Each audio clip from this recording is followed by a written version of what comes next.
Hello ladies and gentlemen, welcome back. This is Chimera Elite, and today we're taking a look at the Skaven. Now this is just a computer match that I just kind of quickly cooked up, because the time that I was on there were no available matches to be played. Which is fine. You know, games in early access, you let things slide. But enough about that. It's Skaven versus the Scourge of Sigmar, which are the human Cleric Nuns. Now what's happening right now is, unfortunately, I picked a random map just for, a quick game, just to show you guys a little bit more of just gameplay in general. But what's happening is, she did a just bad move, just flat out a terrible move. And you'll see this very, very quickly. I have every single one of my guys equipped, well, not every single one of them, but the majority of them equipped with warp lock pistols. They hurt. They hurt quite a bit. And you can build your army around them just as I have. And by doing so, I can essentially have the majority of my army just standing in the back, pounding you, and they're completely safe. I just have this guy walk up a little bit until he's in range. I'm thinking about charging, but I'm like, no. You can do whatever you need to do. And because I don't have every unit with warp lock pistols, I need to check. Just if you're using a controller, because if you're just feeling really lazy, just tap Y. And I believe it's Alt for everyone who else uses a controller. But you need to be able to consistently check what your units have, and also what they're capable of. If they're afflicted by anything that could hurt them, or lessen their ability to actually deal damage. Now, right now, at least, there isn't a huge difference between most of my units. I'm hoping that that difference becomes far more obvious as time goes on. Because currently, at least in this match, and this is especially true because some weapons are not yet available, there isn't a huge difference between my heroes and my just my basic grunts. And I'm fine with that to a certain extent, and I'm gonna keep on doing this because I'm really familiar with this game. But with Dogs of War, your hero was a force to be reckoned with, which is kind of funny because it's like your hero in this game isn't so much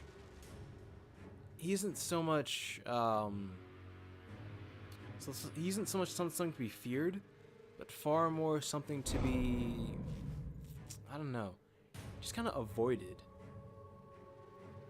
The hero units in Dogs of War Online were just, if you ran into them, you were probably going to die. If you ran into the impressive unit in this game, you're probably going to die. Hero units are more, I feel like they're more support and more utility. But at the same time, mages also cover that same base. So there's a little overlap, at least right now. And what I'm assuming is going to happen, and I obviously don't know this, I don't think anybody really knows this, I could check the forums, I will later. But we don't really know what the leveling systems are going to be like. We don't really know how powerful our units are going to become, because we just don't know. It's not in the game yet. We don't know what we will be able to buy, find, or steal. And that's why this game is so intriguing. I like the view, although in a little bit you will see some very slight problems with the camera.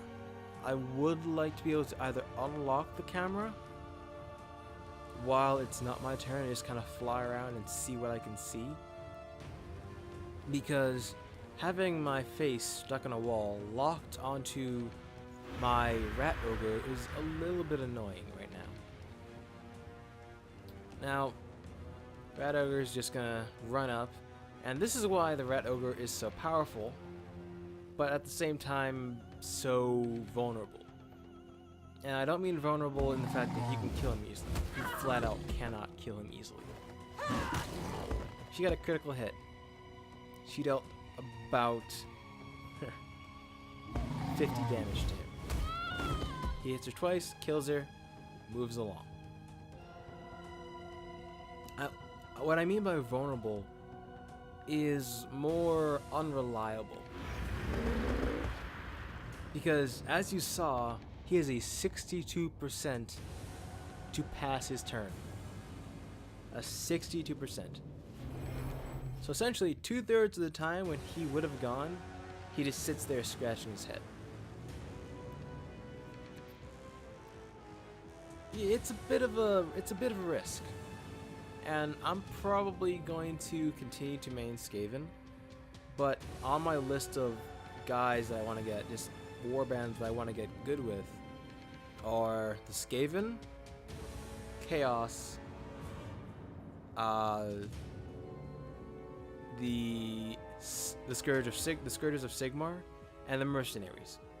Mainly because the Mercenaries just aren't really my style. At least in my opinion, I might actually like them. I just need to try them out more. But in the short time that I was able to play Chaos in the tutorial, I like them. I like them a lot.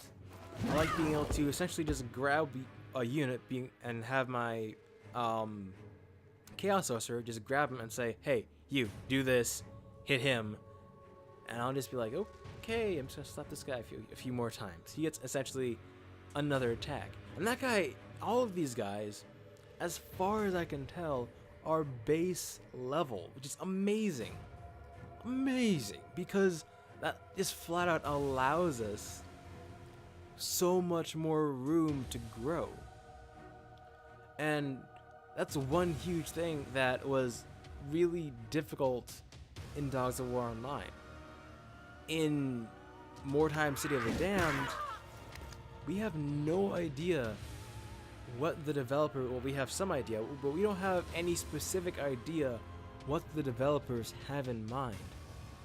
In Dogs of War Online, they had an experience system. It worked okay for a little while, but there were some balance issues. It was just kind of silly how insanely powerful some units got, how much of a deadweight some other units were without certain specific abilities. And I'm really interested to see what Mordheim is going to be able to just pull off, because if you're able to do this, then we're really in for a treat. If they can balance this right, we are in for a very, very good game. If you can balance it, if you can make it interesting, make each one of them varied, I cannot wait for this thing. And I'm already having fun with the game. I've sunk in maybe 24 hours, and I plan to sink in a lot more as time goes on. And yeah, that's kind of my thoughts on what the game has right now. Now, what's coming up? I have not run into this before. I did not know I could do this. Apparently, you can stun units with a critical hit.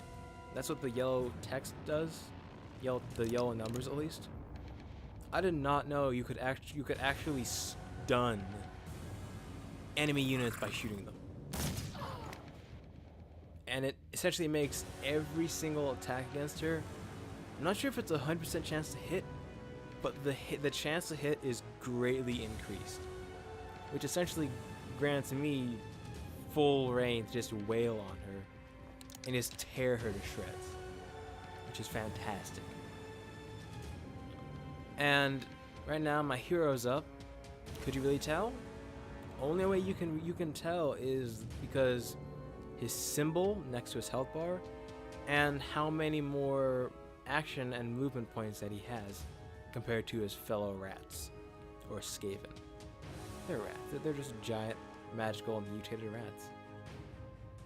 And really, at this point, they're done. I still have 98% of my army left. The only one who's been even hurt is my rat ogre, and I've already taken out 2 of his units. Now, keep in mind, what I chose was the skirmish, and I chose random for the map. Now, what that does is, typically, at least in my experience and when I've played, maps are not going to have you in plain sight of your enemy, staring each other down, waiting for your turn to go. That's just not going to happen. And I say this because the few games that I've played with my friend, we started off on the opposite ends of the map.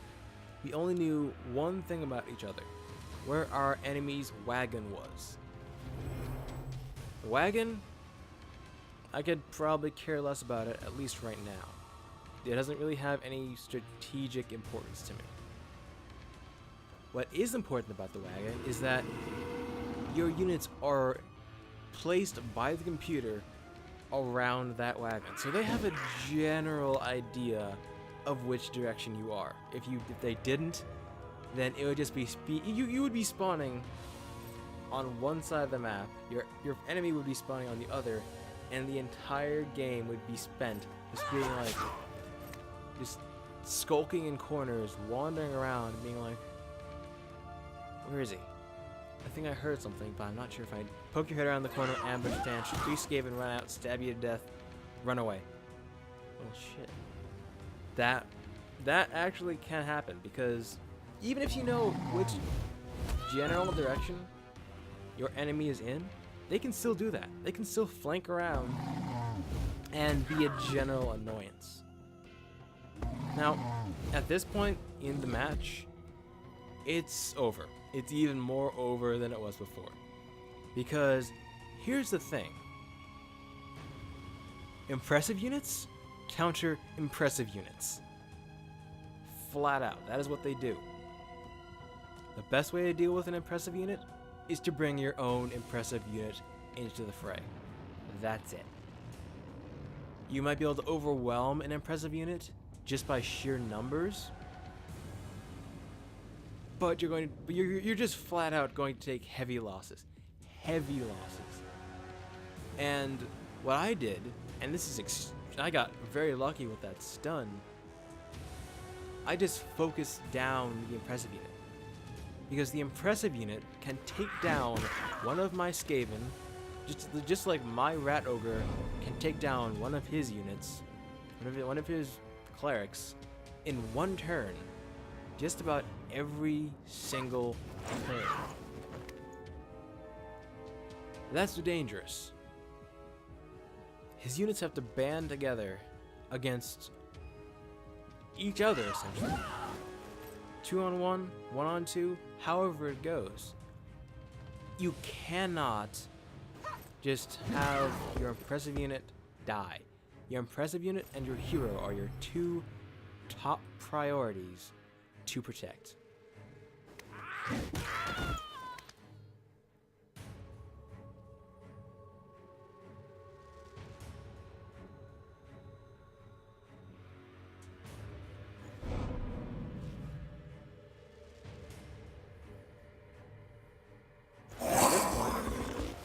If you haven't had enough of an impact on your enemy, your warband will rout. I hope you guys enjoyed this video, and I will see you in the next one. Peace.